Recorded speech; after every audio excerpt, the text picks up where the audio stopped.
தோண்ட தோண்ட கரெக்டாக அதை அட்டாக். நம்ம வீட்டு எலுமிச்சை செடியை தாக்குறதுக்குன்னே பல விதமான பூச்சிகள் வரும். அதுல இந்த பச்சை கலர் லெமன் பட்டர்ஃப்ளை இது வேக வேகமா இலைகளையெல்லாம் சாப்பிட்டு முடிச்சிடும். இதை நாம பிடிக்க ட்ரை பண்ணா இதோட தலையில இருந்து கொடுக்கு மாதிரி ஒன்று வெளியே வரும், பெப்பர் ஸ்ப்ரே மாதிரி. அதுல இருந்து ஒரு அமிலம் சுரக்கும். இது சின்ன சின்ன பூச்சிகள்ல இருந்து தன்னை பாதுகாக்கிறதுக்கு உதவும். ஆனா நமக்கு இது எந்த அலர்ஜியும் உருவாக்காது. இந்த மாதிரி பூச்சிகளை பார்த்தா உடனடியே நீக்கிவிடணும். ஏன்னா இது ஒரு நாளையிலேயே நிறைய இலைகளை சாப்பிட்டு டேமேஜ் உருவாக்கும்.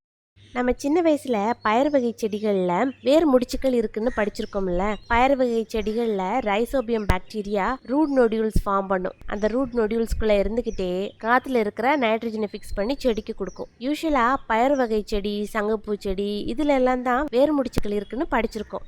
இது பசலைக்கீரை செடி. இந்த செடி ரொம்ப முத்தி போனதுனால இதை பிடுங்கி எடுத்துட்டு இன்னொரு செடி வைக்கலான்னு எடுத்து பார்த்தா இதோட வேர்கள் எல்லாம் வேர் முடிச்சுக்கள் இருந்தது. இதெல்லாம் வேர் முடிச்சுக்கள் தானா? ஒரு சில செடி வேர்ல கிழங்குகள் உருவாக்குற சத்துக்கள் எல்லாம் ஸ்டோர் பண்ணி வைக்கிறதுக்கு அதுவான்னு கூட தெரியல. நம்ம வீட்டுல இருக்கிற பயிறு செடி தான் இது. நீளமா வளருமே காராமணி, அது கிடையாது. நம்ம கிச்சன்ல ஒரு பயிர் இருந்தது. அது தப்பி தவறி ஒரு தொட்டிக்குள்ள விழுந்து முளைச்சுது. அதை அப்படியே முளைக்கி விட்டு பார்த்தா அது ஒரு பயிறு செடி. என்னோட உள்ளங்கை அளவுக்கு பயிறு கிடைச்சது. ஸோ இது நல்லா இருக்கே அப்படின்னு இதுல இருந்து பொரியல் வச்சு பார்த்தேன். டேஸ்டியா இருந்ததுனால காய்களை முத்து விட்டு அதுல இருந்து விதை எடுத்து இன்னும் 2-3 செடிகள் உருவாக்கி தினமும் நம்மளுக்கு தேவையான பயிரை இதுல இருந்து எடுத்துக்கிட்டேன். இது கொடி மாதிரி படர விடக்கூடாது. இந்த செடியை கொடி உருவாகும். ஆனா நாம கட் பண்ணி விட்டு புதர் செடி மாதிரியே வளர்த்துட்டு வரணும். அப்பதான் ஹெல்தியா வளரும், பயிரையும் கொடுக்கும். சின்ன தோட்டம் வச்சிருக்கிறவங்களுக்கு, பால்கனி தோட்டம் வச்சிருக்கிறவங்களுக்கு இந்த மாதிரி பயிர் செடி யூஸ்ஃபுல்லா இருக்கும்.